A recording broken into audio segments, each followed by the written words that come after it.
പിതാവും പുത്രനും പരിശുദ്ധ റൂഹായുമാവുന്ന സർവശക്തനായ ദൈവത്തിൻ്റെ ധന്യതിരുനാമം ഇന്നുമെന്നും എന്നേക്കും പുകഴ്ത്തപ്പെടുമാറാകട്ടെ. ഇതിൻ്റെ മഹത്വത്തിനായും ഇതിൻ്റെ തേജസ്സിനായും വിളിക്കപ്പെട്ടിരിക്കുന്ന നമ്മെ അവിടുന്ന് തൻ്റെ കൃപകളാൽ അലങ്കരിക്കട്ടെ, തൻ്റെ കൃപകൾ നിറക്കട്ടെ.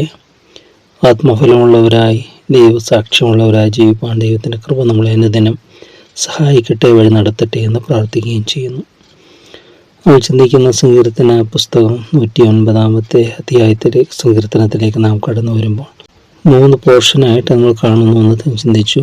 ഒന്നാമത്തത് 5 വരെയുള്ള വാക്യങ്ങളാണ്. തുടർന്ന് 6 മുതൽ 20 വരെയുള്ള ഭാഗം അത് ശത്രുവിന് വരുന്നതായ ആപത്കരമായ അനുഭവങ്ങൾ, അതിൻ്റെ ശാപവാക്കുകളൊക്കെയാണ് അവിടെ ഉച്ചരിക്കുന്നത്.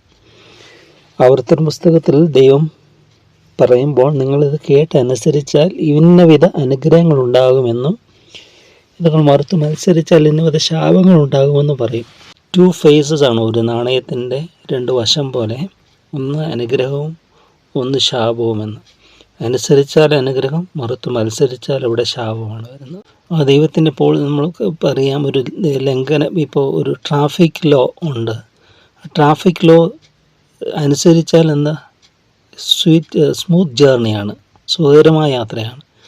ട്രാഫിക് ലോ നമ്മൾ വ്യതിചലിച്ചാൽ, അതിൽ നിന്ന് അകന്നു മാറിയാൽ തീർച്ചയായിട്ടും ഇറ്റ്സ് എ ഡേഞ്ചറസ് വൺ, അത് അപകടമാണ്. അത് നാച്ചുറലായിട്ട് അങ്ങനെ ഉള്ളതാണ് എന്ന് പറയുന്നത് പോലെ നമ്മൾ അനുഗ്രഹം സ്വീകരിക്കുന്നില്ലെങ്കിൽ അവിടെ ശാപമാണ്. അതിൻ്റെ വേറൊരു ചോയ്സ് ഇല്ല അവിടെ.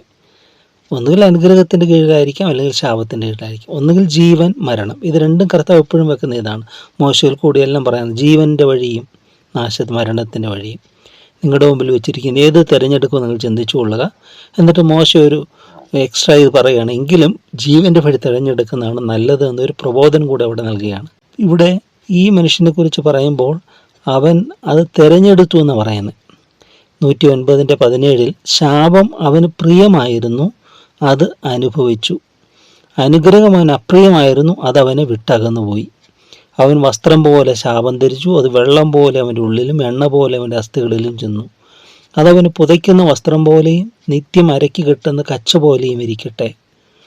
അവിടെ പറയാണ് അവൻ്റെ ജീവിതത്തിൻ്റെ ആ കൊടൂരതയൊക്കെ അവിടെ പറയുകയാണ്. എന്താണ് അവൻ്റെ കൊടൂരത എന്ന് പറയുന്നത്? 15-ാമത്തെ വാക്യത്തിൽ അവ എല്ലായ്പ്പോഴും യഹോവയുടെ മുമ്പാകെ ഇരിക്കട്ടെ, അവരുടെ ഓർമ്മ അവൻ ഭൂമിയിൽ നിന്ന് ഛേദിച്ച് കളയേണ്ടത് തന്നെ. 16 അവൻ ദയ കാണിക്കുവാൻ മറന്നു കളഞ്ഞല്ലോ, എളിയവനെയും ദരിദ്രനെയും മനം തകർന്നവനെയും മരണപര്യന്തം ഉപദ്രവിച്ചു എന്ന് പറയുന്നത്. അത്ര നിഷ്ഠൂരനായ ഒരു മനുഷ്യനാണ് ഈ വിധമായ ശാപങ്ങൾ. കാരണം അവൻ വിതയ്ക്കുന്നത്, നമ്മൾ ചിന്തിച്ച പോലെ വിതയ്ക്കുന്നത് തന്നെ കൊയ്യും. വിതയ്ക്കുന്ന അത്രയല്ലല്ലോ നമ്മൾ കൊയ്യുന്നത്. വിത്ത് വിതയ്ക്കുമ്പോൾ നമ്മൾ കുറച്ച് വിത്തുകളല്ലേ വിതയ്ക്കുന്നത്, എന്നാൽ അതിൽ നിന്നുണ്ടാകുന്ന അതിൻ്റെ ഫലമോ അത് അത് അനവധിയാണത്.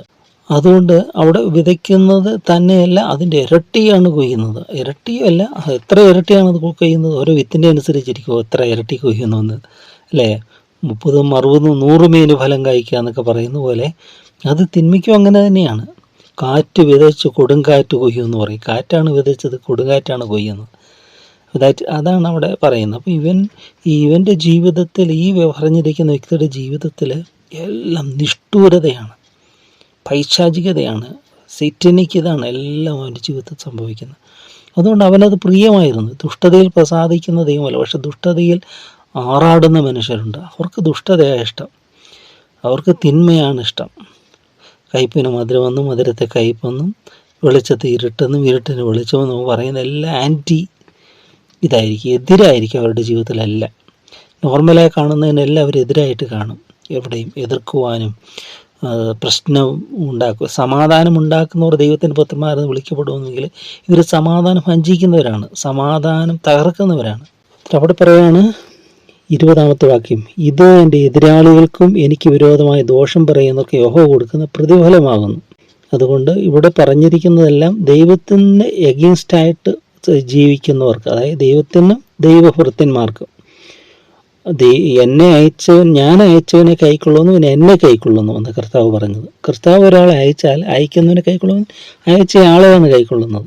എന്ന് പറഞ്ഞ പോലെ ഇവിടെ ദൈവത്തെയും ദൈവ വേലക്കാരെയും ദൈവഭൃത്തന്മാരെയും ദൈവത്തിൻ്റെ അഭിഷിക്തന്മാരെയും സ്നേഹിക്കുക. അവർക്കെതിരാകുന്നവർ ദൈവത്തിനെതിരാകുന്നതാണ് അവിടെ പറയുന്നത്. അടുത്ത കഴിഞ്ഞ് ദാവീദിൻ്റെ പ്രാർത്ഥനയാണ്. അത് കഴിഞ്ഞിട്ട് പിന്നെ ദാവീദ് പ്രാർത്ഥനയിലേക്ക് കയറുകയാണ്. നീയോ കർത്താവായ യഹോവേ, നിന്റെ നാമത്തിനടുത്തോണം എന്നോട് ചെയ്യണമേ, നിന്റെ ദയ നല്ലതാകൊണ്ട് എന്നെ വിടുവിക്കണമേ.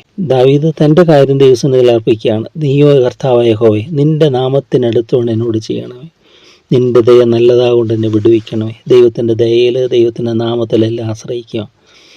യഹോവയുടെ നാമം ഉറപ്പുള്ള ഗോപുരം, നീതിമാൻ ഓടിച്ചെന്ന് അതിലേക്ക് ഓടിച്ചെന്ന് അഭയം പ്രാപിക്കുന്ന സദൃശവാക്യത്തിൽ ഒരു വാക്യമുണ്ട്. യഹോവയുടെ നാമം ബലമുള്ള ഗോപുരമാണ്, നമുക്ക് ആശ്രയിക്കാൻ പറ്റിയൊരു നാമം.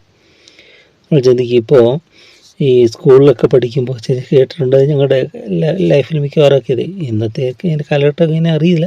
പഠിക്കുന്ന സമയങ്ങളിലെല്ലാം കുറച്ച് തണ്ട് നടിയുള്ള ഒരു രണ്ട് മൂന്ന് പേര് കാണുമല്ലോ, ഗ്യാങ് ലീഡേഴ്സ് പോലെ. അപ്പം അതിനകത്ത് ശക്തനായ ഒരുവൻ കാണും, അവൻ്റെ കൂടെ കുറേ പേര് കാണും, എല്ലാവരുടെ കൂടെ കാണും. അപ്പോൾ ഒരുത്തനെ അടിക്കുമ്പോൾ അവൻ പറയും, ആക്രമിക്കാൻ വരും, പറയും എടാ ഞാൻ ഇന്നടുത്ത് പറയുമെന്ന് പറയും. അപ്പോൾ അവൻ്റെ ആളാണ് മറ്റേ ലീഡർ. അപ്പോൾ അവൻ പിന്തിരിഞ്ഞു പോകും. കാരണം അവൻ ശക്തനാണെങ്കിൽ മറ്റേ അടിക്കാൻ വരുന്നവൻ പിന്തിരിഞ്ഞു പോകും, ഇവൻ്റെ ആ ലീഡറിനെ പേടിയായിട്ട്. എന്ന് പറഞ്ഞ പോലെ നമ്മളുടെ നായകൻ, നമ്മളെ നയിക്കുന്ന നമ്മളുടെ നായകർത്താവ് അത് ദൈവമായ കർത്താവാണ്, ദൈവമായ യഹോവയാണ്. അപ്പോൾ അവിടുത്തെ നാമത്തിൽ നമ്മൾ ആശ്രയിക്കുമ്പോൾ തന്നെ ശത്രു ദുർബലനാണ്. ദൈവത്തിന് ശത്രു ദുർബലനാണ്, വേറൊരു നാമത്തിനേലും ഇല്ല. കർത്താവായ യേശു ക്രിസ്തുവിൻ്റെ നാമത്തിങ്കിൽ സകല മുഴങ്കാലുകളും അടങ്ങുമെന്ന് പറയുന്നത്. സ്വർഗത്തിലും ഭൂമിയിലും ഭൂമിക്ക് കീഴിലുള്ള അധോലോകം, 3 ലോകങ്ങളും മുഴങ്കാലുകൾ മടങ്ങുമെന്ന് പറയുന്നത്. അതാണ് യേശുവിൻ്റെ നാമം. അപ്പോൾ ഇവിടെ ആ നാമത്തിനടുത്തോണം എന്നോട് ദയ ചെയ്യണമെന്ന് പറയുന്നത്. എന്നിട്ട് പറയും 22, ഞാൻ അരിഷ്ടനും ദരിദ്രനുമാകുന്നു, എൻ്റെ ഹൃദയം എൻ്റെ ഉള്ളിൽ മുറിഞ്ഞിരിക്കുന്നു, ചാഞ്ഞു പോകുന്ന നിഴൽ പോലെ ഞാൻ കടന്നു പോകുന്നു, ഒരു വെട്ടിക്കിളിയെ പോലെ എന്നെ ചാടിക്കുന്നു, എൻ്റെ മുഴങ്കാലുകൾ ഉപവാസം കൊണ്ട് വിറയ്ക്കുന്നു, എൻ്റെ ദേഹം പുഷ്ടി വിട്ട് ക്ഷയിച്ചിരിക്കുന്നു, ഞാൻ അവർക്കൊരു നിന്ദയായി തീർന്നിരിക്കുന്നു, എന്നെ കാണുമ്പോൾ അവർ തലകുലുക്കുന്നു. അപ്പോൾ ദാവീദിൻ്റെ ജീവിതത്തിൽ കടന്നു പോകുന്ന ആ ഒരു ടോർച്ചറിങ്, അതായത് പീഡ, പെർസിക്യൂഷൻ, ജീവിക്കുന്ന രക്തസാക്ഷികൾ എന്നൊക്കെ പറയും. അവർ നിരന്തര സമൂഹത്തിൽ നിന്നൊക്കെ ഉപദ്രവങ്ങൾ ഏറ്റുവാങ്ങുന്നവരാണ്. ലിവിങ് മാർട്ടിയേഴ്സ് എന്ന് പറയും, ജീവിക്കുന്ന രക്തസാക്ഷികൾ. അങ്ങനെയുള്ള അനേകരുണ്ട്. അവരെ നോവിക്കുന്നവർ, അവരുടെ വാക്കുകൊണ്ട് പ്രവൃത്തി കൊണ്ട് അവരെ എപ്പോഴും ആക്രമിക്കുന്നവർ, അവർ ലിവിങ് മാർട്ടിയേഴ്സാണ്. അവരുടെ ഹൃദയം അങ്ങനെ എപ്പോഴും അവരുടെ ഉള്ളിൽ മുറഞ്ഞിരിക്കും, കുത്തുവാക്കുകൾ, അങ്ങനെയുള്ള വാക്കുകളൊക്കെ കൊണ്ട്. ഇവിടെ പറയുന്നത്, ചാഞ്ഞു പോകുന്ന നിഴൽ പോലെ ഞാൻ കടന്നു പോകുന്നു, ഒരു വെട്ടിക്കിളിയെ പോലെ എന്നെ ചാടിക്കുന്നു, എൻ്റെ മുഴങ്കാലുകൾ ഉപവാസം കൊണ്ട്. ഇങ്ങനെയൊക്കെ സംഭവിക്കുമ്പോൾ ദാവീദ് മറ്റുള്ളവർക്ക് വേണ്ടിയൊക്കെ ഉപവസിച്ച ഒരു വ്യക്തിയാണ്. ഉപവസിക്കുക, പ്രാർത്ഥന, നമ്മുടെ ജീവിതത്തിലൊക്കെ ഉപവാസമൊക്കെ ട്രെയിൻ ചെയ്യുന്നതല്ല. എന്തെങ്കിലും പ്രതിസന്ധികൾ വരുമ്പോൾ നമ്മൾ ഉപവസിക്കാനായിട്ടും, അല്ലെങ്കിൽ മറ്റുള്ളവരിപ്പോൾ നമ്മളോട് പ്രാർത്ഥന വിഷയം പറയുമ്പോൾ അതിനുവേണ്ടി അവർക്ക് വേണ്ടി സീക്രട്ടായിട്ടൊന്ന് ഉപവസിക്കാനൊക്കെ സാധിക്കണോ? നമ്മൾ ജീവിതത്തിൽ തിരിഞ്ഞ് നോക്കുമ്പോൾ എന്തെങ്കിലുമൊക്കെ നമ്മൾ ചെയ്തു എന്ന് സ്പിരിച്വലായിട്ട് നമ്മൾ മറ്റുള്ളവർക്ക് വേണ്ടി. നമുക്ക് ചിലപ്പോൾ ധനസഹായം ചെയ്യാൻ പറ്റിയില്ല എന്നിരിക്കാം, ഫിസിക്കലായിട്ട് നമുക്ക് എന്തെങ്കിലും ഹെൽപ്പ് അവർക്ക് അവരുടെ ആവശ്യങ്ങളിൽ സഹായിക്കാൻ കഴിഞ്ഞല്ലോ, പക്ഷെ പ്രാർത്ഥനയിൽ നമുക്ക് താങ്ങാനായിട്ട് സാധിക്കും. അങ്ങനെ അത് സീക്രട്ടായിട്ട് നമ്മൾ ദൈവത്തിൻ്റെ സന്നിധിയിലെടുത്ത് അവർക്ക് വേണ്ടി പ്രാർത്ഥിക്കുമ്പോൾ അവരുടെ ജീവിതത്തിൽ ആ ഒരു അനുഗ്രഹം കടന്നു വരാൻ അത് ഇടയായിത്തീരും, ശത്രുവിനെ അവരെ ഒടുവിക്കുവാനൊക്കെ. നമ്മൾ മറ്റുള്ളവർക്ക് അങ്ങനെ പ്രാർത്ഥിക്കുന്നവരായിത്തീരണം. ഫാസ്റ്റ് ചെയ്യുന്നവരാ.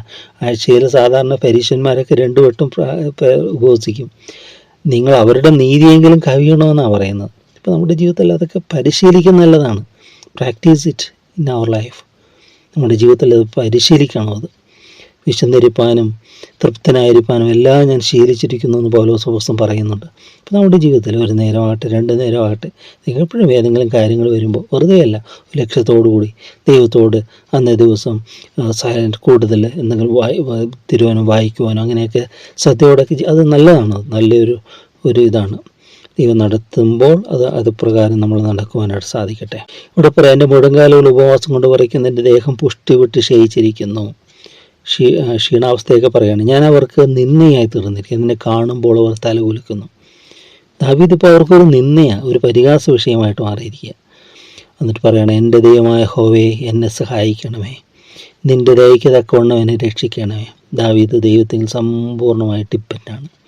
യഹോവയിൽ ആശ്രയിക്കുകയും യഹോവ തന്നെ ആശ്രയമായിരിക്കുകയും ചെയ്യുന്ന മനുഷ്യൻ ഭാഗ്യവാൻ. ആ ഭാഗ്യാവസ്ഥയിലേക്കാണ് ദാവീദ് ഇവിടെ കിടക്കുന്നത്. നമ്മുടെ ജീവിതത്തിലും എന്ത് വന്നാലും നമുക്ക് ആശ്രയിക്കാനൊരു ദൈവം, ആ ദൈവത്തിൽ ആശ്രയിക്കണം. എന്ത് വന്നാലും എന്ത് പ്രശ്നങ്ങൾ വന്നാലും ദൈവത്തിന് അസാധ്യമൊന്നുമില്ല. ദൈവത്തിനെടുക്കാൻ സൊല്യൂഷനുണ്ട്. ഒരു മനുഷ്യൻ കഴിഞ്ഞ ദിവസം ഒരു പോസ്റ്റിങ്ങിൽ ഇങ്ങനെ കണ്ടു, അത് അവൻ്റെ ദുഃഖങ്ങളൊക്കെ പറയാം, അവൻ്റെ ജീവിതത്തെക്കുറിച്ച് തന്നെ അവന് മടുപ്പാന്നൊക്കെ പറയാം. അപ്പോൾ ഒരു സ്ത്രീ ഉപദേശിക്കുന്ന സ്ത്രീക്ക് അവർക്ക് റൈറ്റ് പാത്തൊന്നും അറിയത്തില്ല. അതാണ് വഴി അറിയാത്തവനാണ് വഴി പറഞ്ഞു കൊടുക്കാനായിട്ട് ശ്രമിക്കുന്നത്. അവസാനം ഒരു ഇതിലൊക്കെ വന്ന് ഡയലോഗ്സാണ് ഇങ്ങനെ പറഞ്ഞു വന്ന് അവസാനം പറയുമ്പോഴാണ് എനിക്ക് കോണ്ടാക്ട് ചെയ്യാനായിട്ട് അപ്പോൾ ഇവൻ്റെ ഇതൊക്കെ അയച്ചു കൊടുക്കുകയാണ്, ലിങ്കൊക്കെ. അപ്പോൾ അതിൽ എഴുതിയിരിക്കുക അങ്ങനെ പോസ്റ്റിംഗ് ആണ്. അപ്പോൾ നോക്കിയപ്പോൾ അവന് എന്താ വെച്ചിരിക്കുന്നത്, അവൻ്റെ ഈ അതിൻ്റെ മെയിൽ ID പറയുന്ന അറ്റ് ദ ഡെവിൾ എന്നാണ് പറഞ്ഞ് എഴുതിയിരിക്കുന്നത്. അപ്പോഴേ അവൻ ഇതിനെതിരാണ്, ദൈവീതിക്കെതിരാണ്. ആ ഉപദേശിക്കാൻ ചെന്ന വ്യക്തി അത് കൊടുക്കാനായിട്ടുള്ള കേട്ടാ. അതുകൊണ്ട് അവൻ വ്യക്തമായിട്ട് അവൻ്റെ ജീവിതത്തിൽ ആ ശത്രുവിനെ അടിയറ പറഞ്ഞ ജീവിതങ്ങൾ. അങ്ങനെ ആയിരിക്കും ഒരിക്കലും നമ്മൾ ദൈവത്തിൻ്റെ സന്നിധിയിൽ. ഇവിടെ പറയുകയാണ്, എൻ്റെ ദൈവമായ യഹോവേ എന്നെ സഹായിക്കണമേ, നിൻ്റെ ദയയ്ക്ക് തക്കവണ്ണം എന്നെ രക്ഷിക്കണമേ. യഹോവേ, ഇത് നിൻ്റെ കൈയെന്നും നീ ഇത് ചെയ്തുവെന്നും അവർ അറിയേണ്ടതിന് അവർ ശപിക്കട്ടെ, നീയും അനുഗ്രഹിക്കണമേ. അവർ ദാവീദിനെ ശപിക്കുക, പക്ഷെ ദൈവമേ നീ എന്നെ അനുഗ്രഹിക്കണമേ ദാവീദ് പറയുക. അവർ എതിർക്കുമ്പോൾ ലജ്ജിച്ചു പോകട്ടെ, അടിയനോ സന്തോഷിക്കും. എൻ്റെ എതിരാളികൾ നിന്നതിരിക്കും, പുതയ്ക്കും പോലെ അവർ ലജ്ജ പുതയ്ക്കും. ഞാൻ എൻ്റെ വായ് കൊണ്ട് യഹോവയെ അത്യന്തം സ്തുതിക്കും. അതെ, ഞാൻ പുരുഷാരത്തിൻ്റെ നടുവിൽ അവനെ പുകഴ്ത്തും. അവൻ എളിയവനെ ശിക്ഷയ്ക്ക് വിധിക്കുന്നവരുടെ കയ്യിൽ നിന്ന് രക്ഷിക്കുവാൻ അവൻ്റെ വലത്തുഭാഗത്ത് നിൽക്കുന്നു. ഇവിടെ അവസാനം വരുമ്പോൾ നമ്മൾ കാണുകയാണ്, അനുഗ്രഹിക്കണമേ എന്ന് പറഞ്ഞുകൊണ്ട് അവിടെ വളരെ ശുഭകരമായൊരു പര്യവസാനം, നല്ല ഒരു അവസാനം നമ്മൾ കാണുകയാണ്. ഓരോ സങ്കീർത്തനങ്ങളും അങ്ങനെയല്ലേ, ആരംഭത്തിൽ പെറ്റീഷനോടുകൂടി ആരംഭിക്കും, അല്ലെങ്കിൽ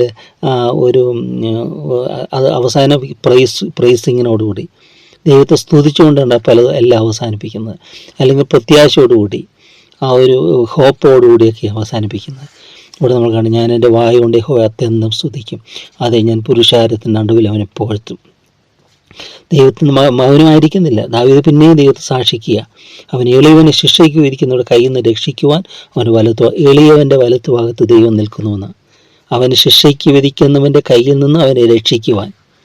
അതാണ്, എളിയവനെ ആദരിക്കുന്നവൻ ഭാഗ്യവാൻ, യഹോവ അവനവൻ്റെ രോഗശയ്യയിൽ താങ്ങുമെന്ന് സങ്കീർത്തനത്തിൽ നമ്മൾ കാണുന്നുണ്ട്. 40-ാമത്തെ സങ്കീർത്തനകത്ത് അവിടെ പറയുന്നുണ്ട്, എളിയവനെ ആദരിക്കുന്നവൻ ഭാഗ്യവാൻ. അപ്പോൾ നമ്മുടെ ജീവിതത്തിലൂടെ നമുക്ക് എളിമപ്പെടാൻ സാധിക്കണം. താഴ്മയുള്ളവർക്ക് ദയ കാണിക്കുന്ന ദൈവം നമ്മുടെ ജീവിതത്തിൽ താഴ്മ ധരിക്കാൻ സാധിക്കണം. ഇപ്പോഴും എളിമയോടെ എന്നെ കാണുന്ന ഒരു ദൈവമുണ്ട്. ഞാൻ എളിമയോടെ, എൻ്റെ വാക്കുകൾ എളിമയായിരിക്കട്ടെ. അഹങ്കാരത്തോടെ, ദൂഷണത്തോടെ, ദുഷ്ടതയോടെ, ഭീഷണി വാക്കുകൾ അങ്ങനെയൊന്നും പാടില്ല. എളിമയോടെ ദൈവം എന്നെ കാണുന്ന ഒരു ദൈവമുണ്ട്. അതൊരു എളിയവരെ ആദരിക്കാനായിട്ട് പറ്റുക, സാധുക്കളെ ഉപദ്രവിക്കാതിരിക്കുക.